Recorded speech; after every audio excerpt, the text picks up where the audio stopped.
अथेकौनत्रिंशोऽध्याय। यज्ञशाला में शिव का भाग न देखकर तथा दक्ष द्वारा शिव निंदा सुनकर क्रुद्ध हो सती का दक्ष तथा देवताओं को फटकारना और प्राण त्याग का निश्चय। ब्रह्मा जी बोले, हे नारद, दक्ष कन्या सती उस स्थान पर गई जहाँ देवता, असुर और मुनिंद्र आदि के कौतूहल पूर्ण कार्य से युक्त महान यज्ञ हो रहा था। सती ने वहां अपने पिता के भवन को देखा, जो नाना प्रकार के आश्चर्यजनक भावों से युक्त, कांतिमान, मनोहर तथा देवताओं और ऋषियों के समुदाय से भरा हुआ था। देवी सती भवन के द्वार पर जाकर खड़ी हुई और अपने वाहन नंदी से उतरकर अकेली ही शीघ्रतापूर्वक यज्ञ स्थल के भीतर गई। सती को आया देख उनकी यशस्विनी माता असकनी, वीरनी और बहनों ने उनका यथोचित सत्कार किया, परंतु दक्ष ने उन्हें देखकर भी कुछ आदर नहीं किया तथा उनके भय से शिव की माया से मोहित हुए अन्य लोगों ने भी उनका आदर नहीं किया। हे मुने, सब लोगों के द्वारा तिरस्कार प्राप्त होने पर भी सती देवी ने अत्यंत विस्मित हो माता पिता को प्रणाम किया। उस यज्ञ में सती ने भगवान विष्णु आदि देवताओं के भाग को देखा, परंतु शिव जी का भाग कहीं भी दिखाई नहीं दिया।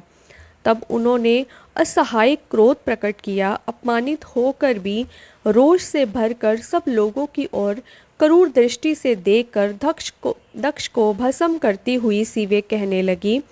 सती बोली, आपने परम मंगलकारी शिव को इस यज्ञ में क्यों नहीं बुलाया, जिनके द्वारा यह संपूर्ण चराचर जगत पवित्र होता है। जो यज्ञ स्वरूप यज्ञवेताओं में श्रेष्ठ, यज्ञ के अंग, यज्ञ की दक्षिणा और यज्ञ करता है, उन शिव के बिना यह यज्ञ कैसे पूर्ण हो सकता है। अहो, जिनके स्मरण मात्र से सब कुछ पवित्र हो जाता है, उनके बिना किया हुआ ये सारा यज्ञ अपवित्र हो जाएगा।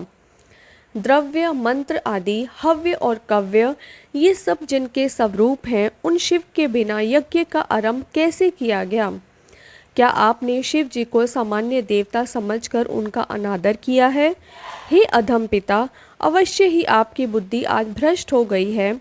ब्रह्मा, विष्णु आदि सभी देवता महेश्वर की सेवा करके अपनी पदवी पर अधिष्ठ हैं।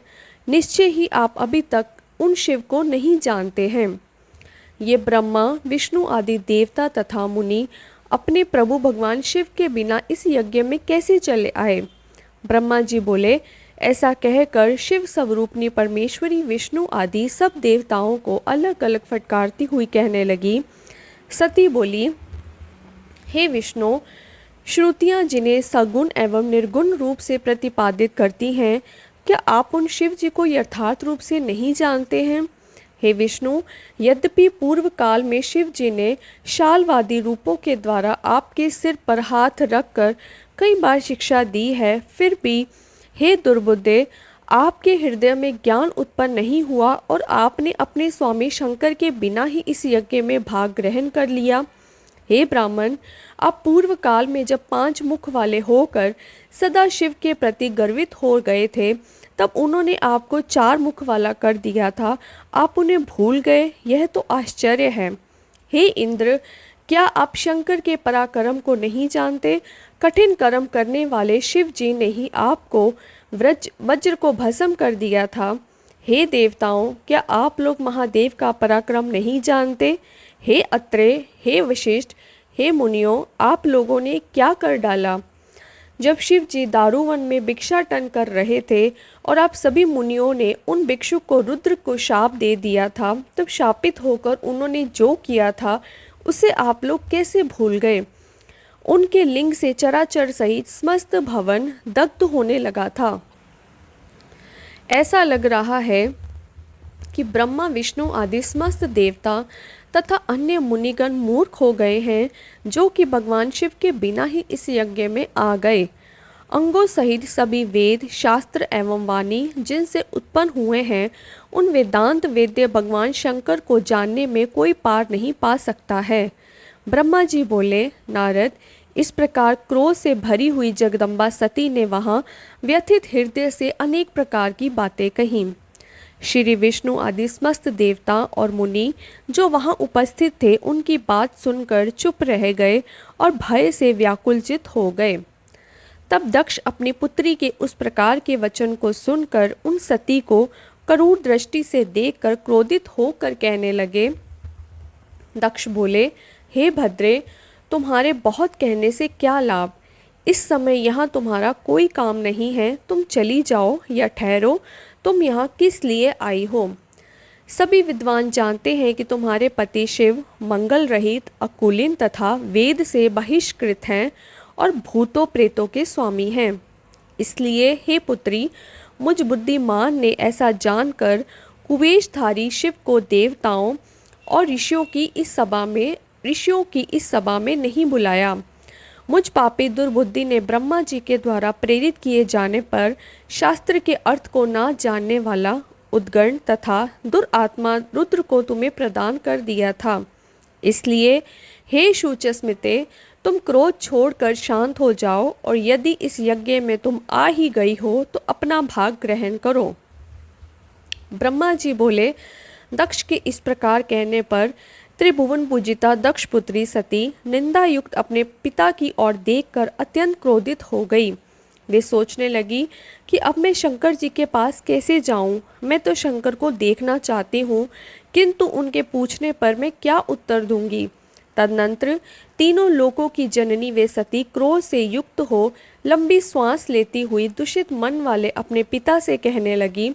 सती बोली, जो महादेव जी की निंदा करता है अथवा जो उनकी हो रही निंदा को सुनता है, वे दोनों तब तक नरक में पड़े रहते हैं जब तक चंद्रमा और सूर्य विद्यमान हैं।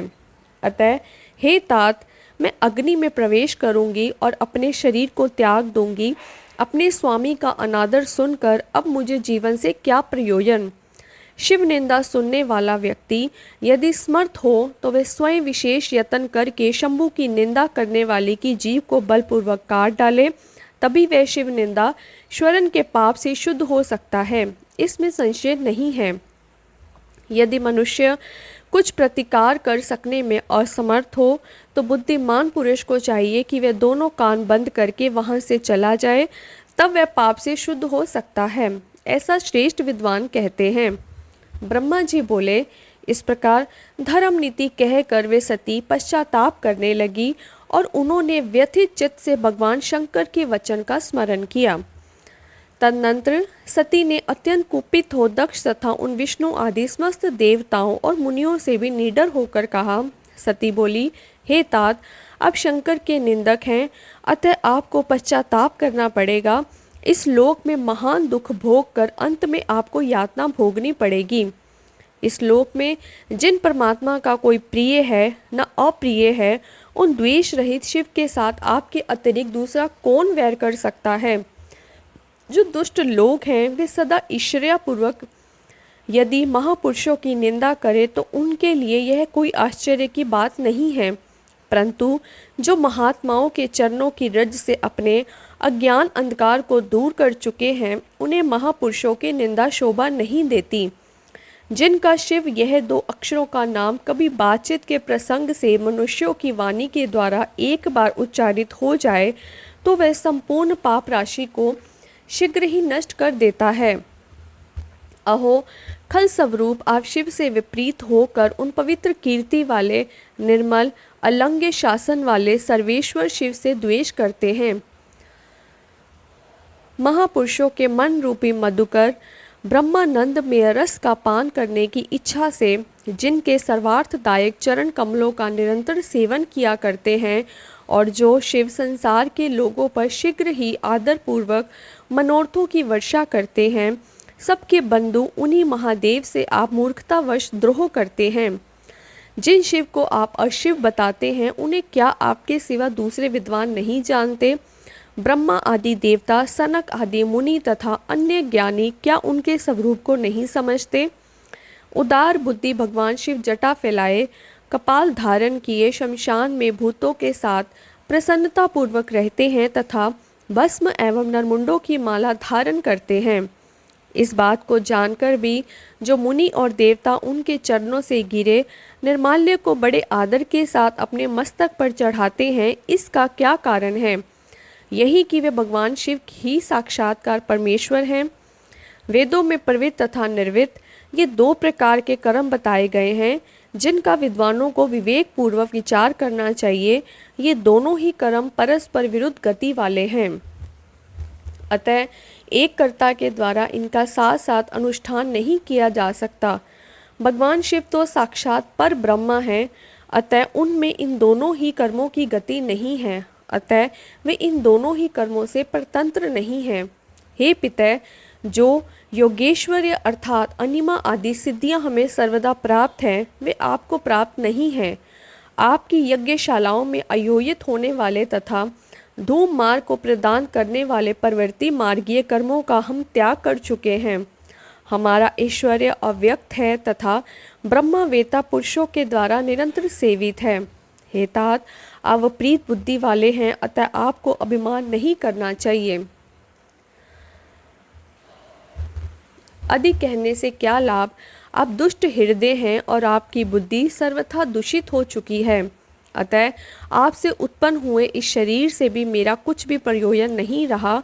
उस दुष्ट व्यक्ति के जन्म को धिक्कार है जो महापुरुषों के प्रति अपराध करने वाला है। विद्वान पुरुष को चाहिए कि ऐसे संबंध का विशेष रूप से त्याग कर दे। जिस समय भगवान शिव आपके गोत्र का उच्चारण करते हुए मुझे दाक्षायणी कहेंगे, उस समय मेरा मन सहसा अत्यंत दुखी हो जाएगा।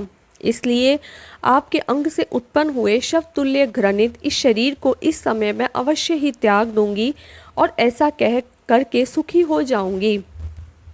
हे देवताओं और मुनियों, आप सब लोग मेरी बात सुने।